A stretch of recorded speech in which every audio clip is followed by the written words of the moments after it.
Добар ден, представници на медиуми. Денеска сме во Основно училиште Толи Изодовис, мултиетничко училиште, едни од подобрите училишта во општина Куманово како амбиент за услови за едукативни процеси. Денеска сме по повод на еден проект кој општина Куманово заедно со UNDP го прави во однос на поддршка на деца со посебни потреби за спорт и рекреација.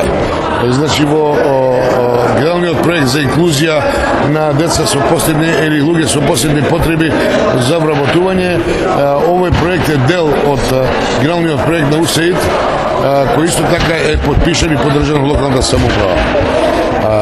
Локалната самоуправа во овој проект учествува со 780.000 денари, односно стапување на услови за работа на невработени наставници, професори по физичко образование кои наредите 6 месеца, а проектот ќе продолжи понатаму како економска и финансиска одржливост за активност на овие деца со посебни потреби кои така имаат потреба од оваа активност, бидејќи најголема потреба е нивната рехабилитација и рекреација со цел да бидат на некој начин социализирани и импактирани во нашиот општествен систем.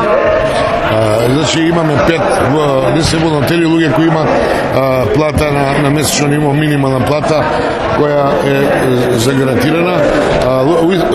UNDP дава 180.000 денари, ние ги обезбедуваме сите логистички потреби. Сметам дека овој проект ќе даде и некаков допринос за сите оние кои имаат потреба од ова, тоа се дневните центри, порака наша, дневниот центар за деца со посебни потреби, дневниот центар во Барем Шабани, кој исто така невладина организација која работи со деца со посебни потреби.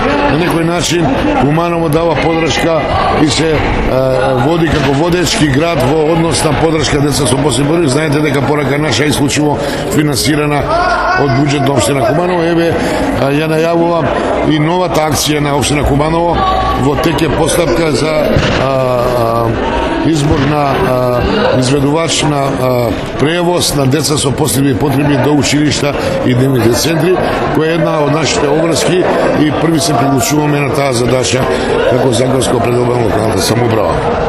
Ќе продолжиме со нашите активности.